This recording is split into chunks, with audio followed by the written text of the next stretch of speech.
Bakit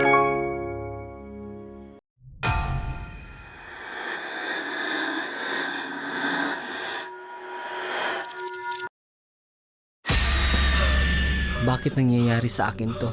Anong kasalanan ko?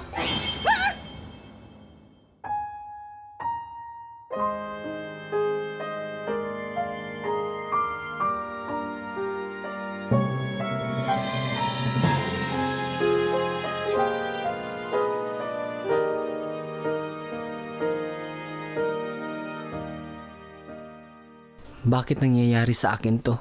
Anong kasalanan ko? Bago ako naanib, nagtrabaho ako bilang inventory clerk. Yun nga, kasi walang aral. Yun, bisyo. Pag-college, doon na lahat. Tinikman yung mga inaalok ng mga kasama. Tapos pag trabaho na, ibang grupo naman, doon na lumalaon. Andiyan pala mama mo? Wala si mama, wala din si papa. Nasa trabaho. Kinalalaunan yun nagkasakit ako ng kidney stone.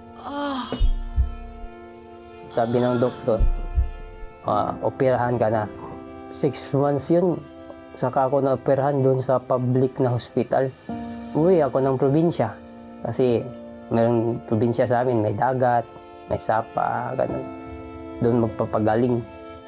Kaya nga, pero na nangyari, doon yun umpisa yung humina yung katawan ko nga hindi ko maintindihan. Hindi na ako makatulog. Ilang buwan yun. Tapos yung katawan ko, yung napakasakit. Hanggang dumating yung time na na talaga, umayat na ako. Tapos hirap na ba? Sabi ko sa sarili ko, anong kasalanan ko? Yun din yung umpisa ng laban eh. Kasi hindi ko na alam. Kasi gabi, meron kasing sa akin eh. Yung marang mga babae at yung sasakalin ka.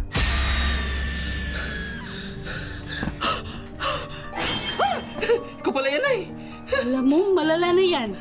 Dadalhin na kita kay mga ki. Sino si Malaki?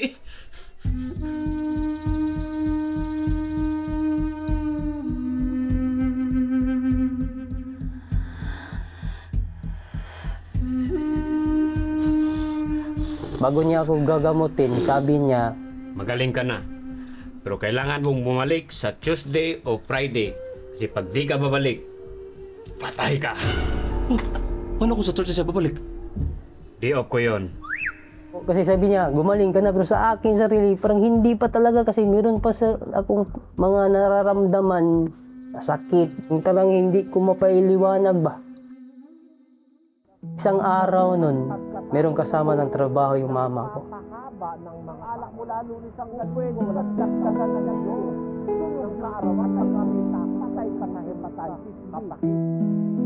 Yun, nabuksan yun, binabasa yun ni Brad Ili, yung Deuteronomio 32:39. Kasi sabi yun sa huli, at walang makaliligtas sa aking kamay. Sabi ko, kapag ito ang Diyos ko, kahit sino pa man kayo, kahit dun sa amin, sino mang gumawa ng masama sa akin, kahit ano, kapag ito ang Diyos ko, maliligtas ako nito. Sabi ko nun. Una tigang tinype ko sa YouTube yun eh. Kung oras mo na bang mamatay, yun kasing kasabihan ng oras mo na ba? Pagsagot ni Brad Ili, iba eh.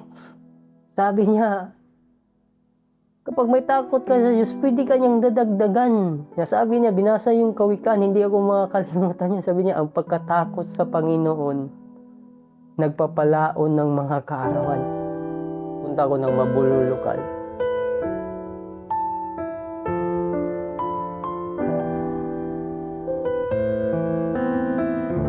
Unang-unang araw ko yung punta, yung umaawit yung choir. Yun nga, bumbuhos yung luha ko kasi hindi ko maramdaman. Yun yung pinakamagaan kong nararamdaman.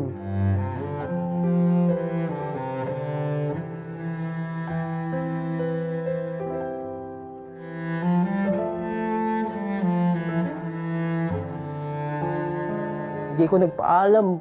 Bumalik ako noon, bumalik. Hanggang sa awat tulong ng Diyos na bautismuhan. Mama ko, alam niya yung pangyayari. Piruin mo, siya yung 6 months kami, siya yung kasama ko pupunta ng ospital. Siya din kasama ko papunta yung nagpagamot ako yung albularyo. Akalain mo, yun yung gagamot sa'yo. Ma, salamat po sa Diyos. Kaanib na po ako sa MCGI. Ayan mo ngayon. Subukan mo lang makinig. Saksi ka naman dati sa hirap na pinagdaanan ko. Tapos ngayon, nakita mo kung paano ako gumaling. Nagsisend ako ng link, ma. Pwede ka atin ng pagkakatipon. Alam mo naman eh. Kaya ako gumaling eh. Biglang isang araw, sabi niya, magpadoktrina siya. Sabi ko, salamat sa Diyos. Kasi alam niya eh, yung pangyayari na yun eh. Salamat sa Diyos. Una, yung taga-akay natin eh. Hindi ko man nakilala sila noon, pero ngayon, salamat sa Diyos. Kasi sila yung kinakasangkapan ng Diyos, yung salita niya, maparating sa katulad ko. Hindi ko din alam kung ano pang mga pagsubok o kakalabanin pa sa buhay. Kasi hanggang ngayon, magkakamali ka din eh. Kaya hihingi ako ng tawad. Kasi sana wag niya akong takfil. Ano. Kasi wala na akong mapupuntahan eh. Wala na talaga. Kapag siya na yung pinaka-last resort, yun eh. Yun, araw na yun na nagpaluwag sa akin eh. Yun. Kaya, yun ulit-ulitin ko sa kanya. Alam ko, daliming sablay. Papasalamat ako sa iyo. Araw-araw. Yun yung ano eh. Kaya, sikap ako sa awat tulong ng Diyos. Sa ngayon, ako ay naglilingkod bilang isang Kids and Teen Servant at Vice President ng Kabataan sa Region 7. At salamat sa Diyos, naanib na din si Mama.